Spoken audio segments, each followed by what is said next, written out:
ಕರ್ನಾಟಕ ರಾಜ್ಯದ ಸರ್ಕಾರ ಇದೆಯಲ್ಲ, ಇದು ಸಮ್ಮಿಶ್ರ ಸರ್ಕಾರ. ಇದು ಕಾಂಗ್ರೆಸ್ ಪಕ್ಷದ ಸರ್ಕಾರ ಅಲ್ಲ. ಇದು ಒಂದು ಕಡೆ ಡಿ ಕೆ ಶಿವಕುಮಾರ್ ಹೇಳ್ತಾರೆ, ನಾನು ರಾಜ್ಯದ ಅಧ್ಯಕ್ಷ, ನಾನು ಮುಖ್ಯಮಂತ್ರಿ ಇಬ್ಬರೂ ಕೂಡ ತೀರ್ಮಾನ ತೊಗೊಂಡಿದ್ದೀವಿ, ಕೇಂದ್ರ ನಾಯಕರು ಹೆಂಗೆ ಹೇಳಿದ್ರೆ ಹಂಗೆ ಕೇಳ್ತೀವಿ, ಯಾರು ಅದ್ರ ವಿರುದ್ಧ ಮಾತಾಡ್ತಾರೋ ಅವ್ರ ಬಗ್ಗೆ ಶಿಸ್ತು ಕ್ರಮ ತಗೋತೀವಿ.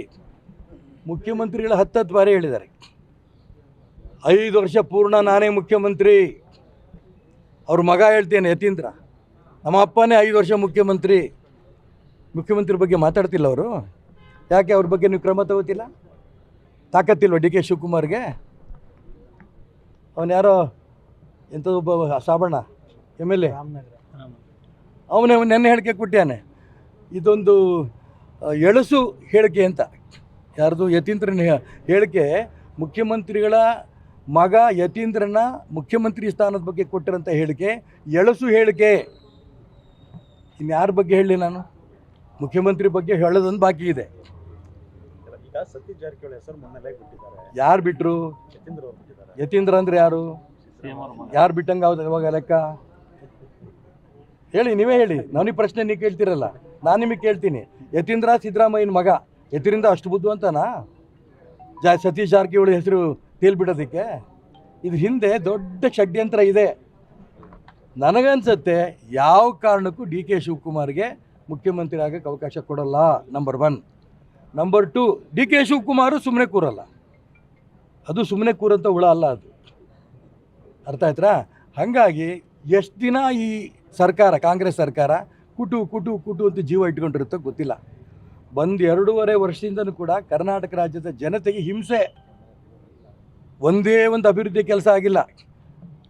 ಕಿರಣ್ ಮಜುಮ್ದಾರ್ ಅವರು ಕೇಳ್ತಾರೆ, 15 ರೋಡ್ ನಾನು ಮಾಡ್ತೀನಿ, ಅವಕಾಶ ಕೊಡಿ ಅಂತ.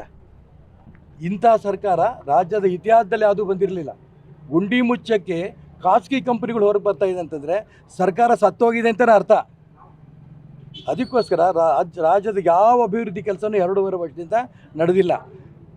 MLAಗಳಿಗೆ, ಆಡಳಿತ ಪಕ್ಷದ MLAಗಳಿಗೆ 50 ಕೋಟಿ ರೂಪಾಯಿ ಮೂಗಿತುಪ್ಪ, ವಿರೋಧ ಪಕ್ಷದ MLAಗಳಿಗೆ 25 ಕೋಟಿ ರೂಪಾಯಿ ಮೂಗಿತುಪ್ಪ.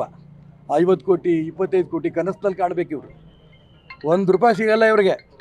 ಅದಕ್ಕೋಸ್ಕರ ಯಾವ ಅಭಿವೃದ್ಧಿನೂ ಕೆಲಸ ಇಲ್ಲ. ಆದರೂ ಮುಖ್ಯಮಂತ್ರಿ ಸ್ಥಾನಕ್ಕೆ ಬಡದಾಡ್ತಿದ್ದಾರೆ. ಈ ಬಡದಾಡ್ತಾ ಇರೋಂಥ ಮುಖ್ಯಮಂತ್ರಿ ಸ್ಥಾನಕ್ಕೆ ಬಡದಾಡ್ತಾ ಇರೋಂಥ ಈ ಕಾಂಗ್ರೆಸ್ ಸರ್ಕಾರ ಕರ್ನಾಟಕ ರಾಜ್ಯದಲ್ಲಿ ಬಹಳ ದಿನ ಇರಲ್ಲ. ನಾನು ಮುಂಚೆಂದೇ ಹೇಳ್ತಾ ಬಂದೆ, ಇವರು ಕೇವಲ ಮುಸಲ್ಮಾನರಿಗೆ ಸಂತೃಪ್ತಿ ಪಡಿಸೋಂಥ ಪ್ರಯತ್ನ ನಡೆಸ್ತಾ ಇದ್ದಾರೆ. ಇದು ಹಿಂದೂ ಸಮಾಜಕ್ಕೆ ಅವಮಾನ ಆಗ್ತಾಯಿದೆ, ಅನ್ಯಾಯ ಆಗ್ತಾಯಿದೆ. ಅದ್ರ ಇನ್ನೊಂದು ಉದಾಹರಣೆ ಈಗ ಸಿದ್ದೇಶ್ವರ ಸ್ವಾಮಿಗಳ ಮೇಲೆ ಹಾಕಿರೋಂಥ ಒಂದು ನಿರ್ಬಂಧ.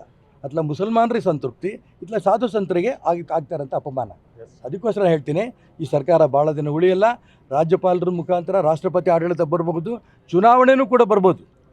ಯಾರ್ಯಾರು MLAಗಳಾಗಬೇಕು ಅನ್ನೋಂಥ ಅಪೇಕ್ಷೆ ಇಟ್ಕೊಂಡಿದ್ದಾರೋ ಎಲ್ಲ ಪಕ್ಷದಲ್ಲೂ ಕೂಡ ಜನರ ಮಧ್ಯೆ ನೀವಾರು ಹೋಗ್ರಿ. ಗುಂಡಿ ತುಂಬಂಥ ಪ್ರಯತ್ನ ಮಾಡ್ತೀರೋ ಗುಂಡಿ ತುಂಬಿ, ಜನರಿಗೆ ಏನು ಸಣ್ಣ ಪುಟ್ಟ ಕೆಲಸಗಳು ಆಗಬೇಕಾ ಮಾಡಿಕೊಡಿ. ಯಾಕಂದರೆ ಸರ್ಕಾರದ ನೆಚ್ಕೊಂಡು ರಾಜ್ಯದಲ್ಲಿ ಯಾವ ಅಭಿವೃದ್ಧಿನೂ ಕೆಲಸ ಆಗಲ್ಲ. ಚುನಾವಣೆ ಸ್ಪರ್ಧೆ ಮಾಡೋದು ನಾನು ನೋಡಿದ್ದೀನಿ.